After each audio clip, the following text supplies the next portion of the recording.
Yeah, we decided to take this opportunity while the weather's good, park's open, to keep our mine train down for a few days during the week. We're restoring it to close to its original color scheme. The ride hasn't been painted in over 20 years. So obviously there's a lot of work that has to happen in order to restore this iconic ride back to its original beauty. Yeah, so the past couple of weeks took us about 2.5 weeks to do all power washing, prep, spot priming.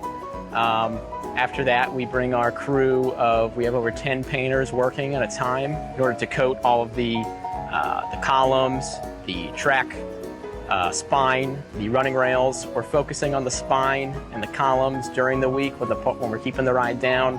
On the days where the ride's going to open late on Thursdays and Fridays, we're focusing on columns as to not interrupt the curing process for the rails. But yeah, it's over 10 guys, 10 weeks we plan the duration of the project, and we're well underway. The area over the lake will be done within the next week.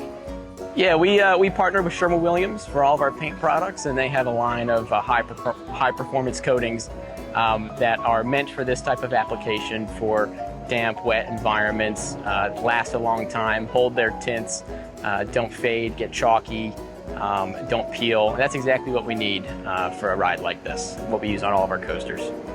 Yeah, obviously paint acts as a protective coating against the bare steel underneath. So when we keep rides painted and freshly painted, that protects the bare steel underneath and from rust and corrosion that happens over time. So when we paint our rides, it certainly increases the longevity of the steel. My understanding is that we're getting a little bit of a name change with this one. Yes. To match kind of the paint. Can you talk about that as well? Yeah, we're going back to the classic Runaway Train name as the ride originally opened in '74 as, to go along with our color scheme here, mimicking the original color scheme of the ride.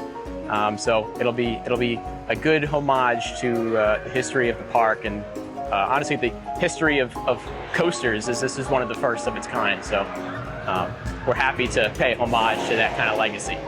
Yeah, I think everyone will see over the coming months and year a long-term restoration of our fort begin to unravel, which includes repair of a lot of the deteriorated wood and lumber, fixing some of the age issues that have come about over the lifespan of the structure. It's a 50-year-old structure, more than 50 years old, as well as all new color scheme coming. So there's a lot to see in this entire area, not just the mine train.